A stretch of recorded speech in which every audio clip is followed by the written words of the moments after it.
Existe un tipo de conocimiento que no se encuentra en libros comunes, ni en discursos populares, ni siquiera en la mayoría de enseñanzas espirituales modernas. Es un saber que fue transmitido en voz baja, de maestro a discípulo, dentro de círculos reducidos, cuidadosamente protegidos del uso indebido. En la tradición judía milenaria, este tipo de sabiduría recibe muchos nombres, pero todos apuntan a la misma idea. No todo debe ser revelado a quien no está preparado para comprenderlo. Cuando hablamos de prosperidad, la mayoría de las personas piensa únicamente en dinero, bienes materiales o éxito visible.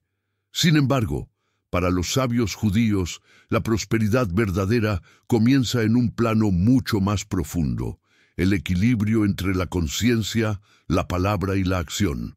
El dinero, según esta visión, no es el objetivo final, sino una consecuencia natural de una alineación espiritual correcta. Por eso, durante siglos, ciertas prácticas fueron reservadas solo a quienes demostraban disciplina, humildad y responsabilidad moral. Entre estas prácticas se encuentran los llamados salmos ocultos. No porque no existan en los textos sagrados, sino porque su verdadera función no se revela en la lectura superficial. Un salmo, para la tradición judía, no es solo un poema o una oración bonita. Es una estructura espiritual precisa, una combinación de sonidos, intenciones y estados internos que actúan como llaves. Cuando se pronuncia sin comprensión, es solo texto. Cuando se activa con conocimiento, se convierte en herramienta. Muchos ignoran que, en la antigüedad, comerciantes, artesanos y líderes comunitarios recurrían a ciertos salmos específicos antes de tomar decisiones importantes. No lo hacían para pedir dinero, sino para alinear su camino con la abundancia permitida, aquella que no genera pérdida espiritual ni desequilibrio. Esta diferencia es fundamental y explica por qué tantas personas hoy repiten oraciones sin ver resultados reales en su vida financiera. El secreto que casi nadie conoce es que la tradición judía nunca separó lo espiritual de lo material. Para los sabios, ambos mundos están entrelazados. Si una persona vive en caos interno, con miedo constante, palabras negativas y pensamientos de escasez, ese desorden se manifiesta inevitablemente en su realidad externa. Ningún ritual funciona si la base está corrompida. Por eso, antes de revelar cualquier receta, los antiguos maestros insistían en preparar la mente y el corazón. Otro punto poco comprendido es que la prosperidad no llega de la misma forma para todos. La tradición enseña que cada alma tiene un canal específico por donde puede recibir abundancia. Algunos a través del comercio, otros mediante el conocimiento, otros por la ayuda a los demás. Forzar un camino que no corresponde a tu naturaleza espiritual bloquea el flujo, incluso si utilizas las palabras correctas. Este es uno de los errores más comunes de la espiritualidad moderna. Copiar fórmulas sin comprender el propósito. Los salmos ocultos no prometen riqueza instantánea ni milagros vacíos. Lo que hacen es algo más sutil y poderoso. Reordenan la percepción, limpian interferencias internas y despiertan la conciencia de oportunidad. Cuando esto ocurre, la persona comienza a ver puertas que antes estaban invisibles. Decisiones más claras, encuentros precisos y sincronías empiezan a aparecer, no como magia, sino como resultado de una mente alineada con la abundancia legítima. Durante generaciones, este conocimiento fue protegido porque en manos equivocadas podía generar arrogancia, dependencia o daño. La tradición judía siempre advirtió que usar textos sagrados con intención egoísta trae el efecto contrario: pérdida, confusión y cierre de caminos. Por eso, el primer paso nunca es el salmo en sí, sino la comprensión del principio que lo sostiene. En este canal no buscamos vender ilusiones ni promesas vacías. Nuestro propósito es rescatar la sabiduría ancestral tal como fue concebida, profunda, responsable y transformadora. Antes de revelar la receta poco conocida para atraer prosperidad, era necesario comprender este fundamento. Sin esta base, cualquier práctica se convierte en repetición mecánica. Con ella, incluso una sola palabra puede cambiar el rumbo de una vida. En la próxima parte, entraremos en el contexto del Salmo oculto, su origen y por qué fue considerado una herramienta de protección y prosperidad por generaciones de sabios. Pero recuerda, el conocimiento no actúa por curiosidad, sino por intención correcta. Y ese, quizá, ya es el primer signo de que estás preparado para avanzar. Dentro de la tradición judía, no todos los salmos eran utilizados de la misma manera. Algunos eran recitados públicamente, en sinagogas y ceremonias colectivas, mientras que otros quedaban reservados para momentos íntimos, específicos y profundamente conscientes. El salmo del que hablaremos hoy pertenece a esta segunda categoría. No porque sea prohibido, sino porque su activación requiere un nivel de entendimiento que va más allá de la simple fe emocional. Los sabios enseñaban que este salmo no fue escrito para pedir riqueza, sino para corregir el vínculo entre la persona y la abundancia. En hebreo antiguo, la prosperidad no se define solo como acumulación, sino como shefa, un flujo continuo que se mueve cuando no encuentra bloqueos internos. El problema es que la mayoría de los seres humanos vive creando barreras invisibles: miedo al fracaso, culpa por el éxito, resentimiento, envidia o una relación distorsionada con el dinero. Este salmo actúa precisamente sobre ese nivel. Históricamente era utilizado por comerciantes antes de iniciar un nuevo ciclo económico, por familias que atravesaban períodos de escasez y por estudiosos que necesitaban estabilidad material para dedicarse al aprendizaje. No se recitaba todos los días ni en cualquier circunstancia. Había momentos específicos, estados mentales concretos y una intención muy clara: ordenar el canal por el cual la abundancia debía fluir.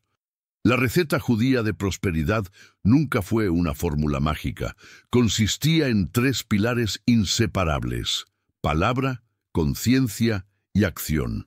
El salmo representaba la palabra, la comprensión de su sentido, la conciencia y las decisiones cotidianas alineadas, la acción. Si uno de estos elementos faltaba, el proceso quedaba incompleto.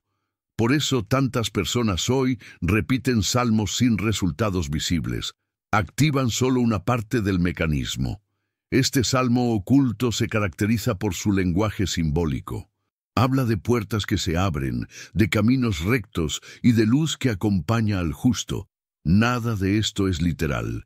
En la tradición, las puertas representan oportunidades, los caminos son decisiones y la luz es claridad mental.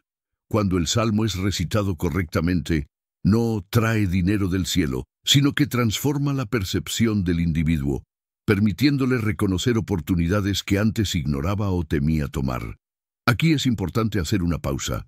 Si este tipo de sabiduría te resulta valiosa, si sientes que este canal te está ayudando a comprender la espiritualidad desde una perspectiva más profunda y responsable, considera suscribirte. No como un simple gesto digital, sino como una forma de continuar este camino de aprendizaje y preservar enseñanzas que no suelen compartirse de manera superficial. Formar parte de esta comunidad es, en sí mismo, una decisión consciente. Volviendo al Salmo, los sabios advertían que no debía recitarse desde la desesperación. La urgencia emocional bloquea su efecto. Antes de usarlo, la persona debía alcanzar un estado de calma, incluso en medio de la dificultad. Esto parece contradictorio, pero es esencial. La abundancia no fluye hacia quien vibra en carencia extrema, sino hacia quien, aun teniendo poco, mantiene orden interno. Otro aspecto poco conocido es que este salmo estaba acompañado de silencio. Después de recitarlo, no se hablaba durante algunos minutos. El silencio sellaba la intención. En un mundo moderno lleno de ruido, este detalle resulta especialmente poderoso. Callar después de la palabra correcta permite que la mente asimile el mensaje y que la intención se asiente en un nivel más profundo. La receta también incluía gratitud anticipada. No agradecer por lo que aún no existe de manera ilusoria, sino reconocer lo que ya funciona. Según la tradición judía, la gratitud expande el recipiente espiritual. Sin recipiente no hay dónde recibir. Este principio es simple, pero raramente practicado con disciplina. Es fundamental entender que este salmo no actúa de forma aislada. Es una llave que abre una puerta, pero la persona debe atravesarla con acciones coherentes.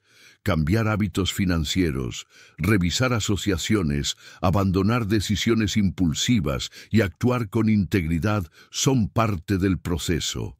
La prosperidad que nace de este método no es frágil ni efímera, porque se construye sobre equilibrio.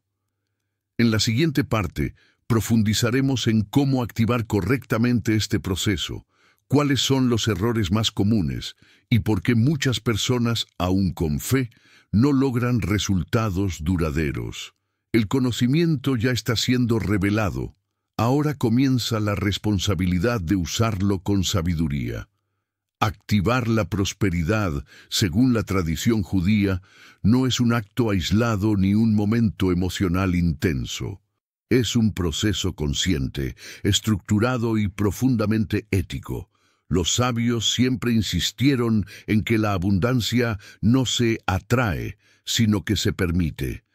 Esta diferencia cambia por completo la forma en que una persona se relaciona con el dinero, el trabajo y las oportunidades que aparecen en su vida. El primer paso para activar la prosperidad es la corrección de la intención. En hebreo, la intención se llama kavaná, y sin ella cualquier palabra sagrada pierde fuerza.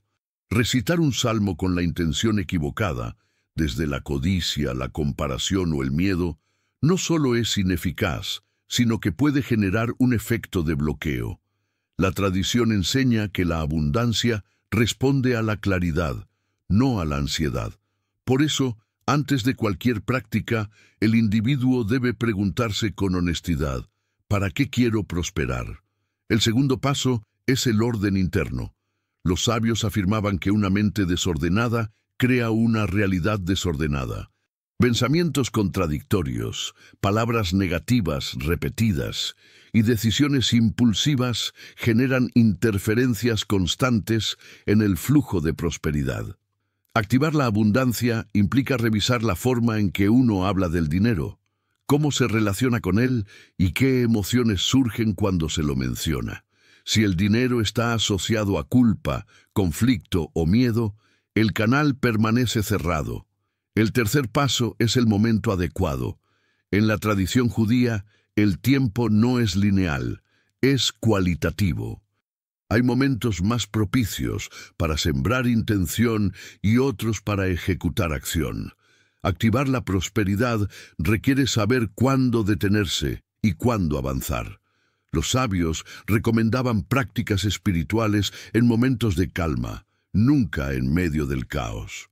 Esto entrena a la mente a actuar desde la estabilidad, incluso cuando las circunstancias externas son difíciles.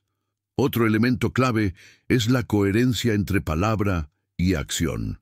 No existe prosperidad duradera sin integridad. El salmo oculto actúa como un alineador interno, pero si las acciones contradicen la intención, engaños, atajos dudosos, asociaciones tóxicas, el proceso se rompe. La tradición judía es muy clara. La abundancia que nace del desequilibrio se convierte tarde o temprano en pérdida. Por eso, la activación siempre va acompañada de responsabilidad moral. Un error muy común es esperar resultados inmediatos. La tradición no promete rapidez, promete solidez. La prosperidad auténtica se construye como una estructura firme, no como un golpe de suerte. Cuando una persona activa correctamente el proceso, comienza a notar cambios sutiles, mayor claridad mental, mejores decisiones, menos impulsividad, más discernimiento. Estos cambios internos preceden siempre a los resultados externos. También es fundamental comprender el papel del esfuerzo. A diferencia de muchas corrientes modernas que hablan solo de manifestación, la sabiduría judía valora profundamente el trabajo. El esfuerzo no contradice la espiritualidad, la completa. El salmo prepara el terreno, pero la acción es la semilla. Sin acción concreta no hay cosecha. Sin embargo, cuando el esfuerzo está alineado, deja de ser agotador y se vuelve estratégico. La tradición enseña además que la prosperidad fluye mejor cuando hay circulación. Retener por miedo bloquea. Compartir con conciencia abre. Esto no significa dar de forma irresponsable, sino entender que el dinero es energía en movimiento. La caridad, cuando es auténtica y posible, expande el recipiente espiritual. No se da para recibir, se recibe porque se sabe dar. Este principio es uno de los más malinterpretados, pero también uno de los más poderosos. Finalmente, activar la prosperidad implica paciencia y observación. Los sabios recomendaban observar las señales, no forzarlas. Cuando una puerta no se abre, no siempre es un castigo, a veces es protección. La abundancia verdadera no pone en riesgo la paz interior. Si una oportunidad trae conflicto constante, ansiedad o pérdida de valores, probablemente no pertenece al camino correcto. En la próxima parte hablaremos de las señales que indican que el proceso está funcionando, de las experiencias reportadas por generaciones y del espacio para que tú también compartas tus dudas, reflexiones o vivencias. La prosperidad no es un misterio reservado a unos pocos, pero sí es una responsabilidad que no todos están dispuestos a asumir. Cuando la prosperidad comienza a activarse según la tradición judía, rara vez lo hace de forma ruidosa o espectacular. Los sabios enseñaban que las señales verdaderas son silenciosas, sutiles y profundamente coherentes. No aparecen como milagros instantáneos, sino como cambios internos que, con el tiempo, transforman la realidad externa. Por eso, muchas personas no reconocen que el proceso ya está en marcha, simplemente porque esperan algo distinto. Una de las primeras señales es la claridad mental. La persona empieza a pensar con menos ansiedad y más orden. Decisiones que antes parecían confusas se vuelven evidentes.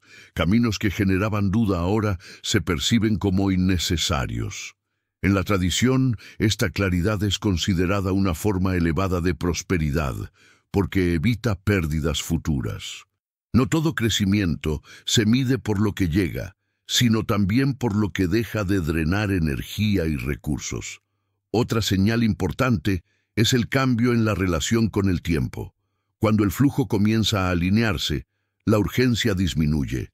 La persona deja de sentir que todo es para ayer y comienza a actuar con más estrategia. Este cambio es crucial porque la prisa es uno de los mayores enemigos de la prosperidad. Los sabios afirmaban que quien corre detrás del dinero siempre llega tarde, pero quien camina con orden suele encontrarlo en el momento justo. Muchas experiencias recogidas en la tradición hablan también de encuentros precisos, personas que aparecen en el momento adecuado, conversaciones que abren nuevas posibilidades, información que llega justo cuando es necesaria.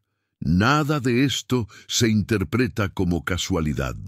En la sabiduría judía, estas sincronías son señales de que el canal interno está limpio y receptivo. No obligan a actuar, pero ofrecen opciones que antes no existían. Es importante entender que no todas las señales son agradables. A veces, la activación de la prosperidad viene acompañada de rupturas necesarias, asociaciones que se disuelven, proyectos que no avanzan, caminos que se cierran. Aunque esto puede generar incomodidad, la tradición enseña que lo que se retira sin violencia suele estar impidiendo un crecimiento mayor. La pérdida aparente, en muchos casos, es una forma de protección. Los sabios también observaban cambios en el lenguaje de la persona. Quien entra en un proceso real de prosperidad deja de hablar constantemente de escasez. No porque ignore la realidad, sino porque deja de reforzarla con palabras. El lenguaje crea estructura mental, y la estructura mental define las decisiones. Cambiar la forma de hablar del dinero, del trabajo y del futuro es una señal clara de transformación interna. Otro aspecto poco mencionado es la tranquilidad frente al éxito ajeno. Cuando el canal de prosperidad comienza a abrirse, la envidia disminuye. La persona deja de compararse y entiende que cada camino es distinto. Esta neutralidad emocional libera una enorme cantidad de energía que antes se perdía en comparaciones inútiles. Para la tradición judía, la capacidad de alegrarse por el progreso ajeno es una señal de que el propio flujo está en proceso de expansión. Aquí es donde la sabiduría deja de ser teoría y se vuelve viva. Cada persona experimenta estas señales de forma distinta según su historia, su carácter y su nivel de conciencia. Por eso, este espacio no es solo para escuchar, sino también para compartir. Si tienes dudas sobre lo que estás viviendo, si has notado cambios internos, resistencias, señales o incluso confusión, este es el momento de expresarlo. Te invito a escribir en los comentarios tu experiencia, tu pregunta o tu reflexión sobre este tema. No desde la expectativa de respuestas mágicas, sino desde el deseo de comprender mejor tu propio proceso. Muchas veces, leer la vivencia de otros ayuda a reconocer señales que uno mismo está atravesando sin darse cuenta. La sabiduría, cuando se comparte con respeto, se fortalece. Los antiguos sabios enseñaban que el conocimiento que no se transmite se estanca, pero también advertían que debe compartirse con responsabilidad. Por eso, este canal busca crear un espacio donde la tradición no se trivializa, sino que se vive. Cada comentario consciente, cada pregunta honesta, forma parte de este flujo colectivo de aprendizaje. En la próxima y última parte cerraremos este recorrido hablando de protección espiritual, del equilibrio entre lo material y lo interno, y de cómo continuar este camino sin caer en dependencias ni falsas promesas. La prosperidad auténtica no termina en la abundancia, comienza en ella. Llegar al final de este recorrido no significa concluir un proceso, sino comprender cómo sostenerlo sin desviarse. La tradición judía es muy clara en este punto. Toda apertura espiritual debe ir acompañada de protección, no como un acto de miedo, sino como una expresión de sabiduría. La prosperidad sin protección se vuelve frágil. La abundancia sin equilibrio termina generando nuevas carencias, aunque parezcan distintas. Los sabios enseñaban que, una vez activado el flujo, el mayor desafío no es recibir, sino conservar la claridad. El dinero, cuando llega, amplifica lo que ya existe en el interior. Si hay orden, lo fortalece. Si hay confusión, la expone. Por eso, la protección espiritual comienza con la vigilancia interna. Observar pensamientos, palabras y decisiones, especialmente en momentos de crecimiento. El éxito también es una prueba. Una práctica fundamental de protección es la humildad consciente. No se trata de negarse el valor propio ni de minimizar los logros, sino de recordar que la prosperidad no es un derecho adquirido, sino un flujo dinámico. En la tradición judía, nada permanece fijo si no se cuida. La gratitud constante, no mecánica, actúa como un escudo invisible que mantiene abierto el canal sin generar dependencia ni arrogancia. Otro aspecto clave es evitar la obsesión. Cuando una persona convierte la prosperidad en el centro absoluto de su vida, pierde el equilibrio que la hizo posible. Los sabios advertían que pensar constantemente en el dinero, incluso desde la espiritualidad, crea tensión y estrecha el recipiente. La abundancia fluye mejor cuando ocupa su lugar correcto, importante, pero no dominante. Vivir bien no significa vivir preocupado por conservar. La protección espiritual también implica discernimiento sobre a quién se escucha. No todo consejo es sabio, no toda enseñanza es compatible con la tradición. La continuidad del camino exige criterio. La sabiduría judía nunca fue masiva ni apresurada, siempre avanzó con profundidad. Buscar constantemente nuevas fórmulas, nuevos rituales o promesas más rápidas suele ser una señal de inseguridad, no de crecimiento. Otro punto esencial es la coherencia a largo plazo. La prosperidad auténtica no se construye en días, sino en ciclos. Habrá momentos de expansión y otros de pausa. La tradición enseña a respetar ambos. Forzar el crecimiento cuando el ciclo pide estabilidad puede generar desgaste. Saber esperar es tan valioso como saber actuar. Esta comprensión protege de decisiones impulsivas que comprometen el equilibrio alcanzado. También es importante recordar que la protección no significa aislamiento. Compartir, ayudar y aportar al entorno refuerza el flujo. Sin embargo, hacerlo desde la conciencia, no desde la obligación o la necesidad de validación. Dar para ser visto debilita, dar desde el equilibrio fortalece. La prosperidad que se comparte con sabiduría se renueva, la que se exhibe se agota. La continuidad del camino depende, en gran medida, de mantener viva la intención original. Aquella pregunta inicial, ¿para qué quiero prosperar?, debe revisarse periódicamente. Las respuestas cambian con el tiempo, y es natural. Lo importante es que sigan alineadas con valores que no generen conflicto interno. Cuando el propósito se desvirtúa, el flujo se distorsiona.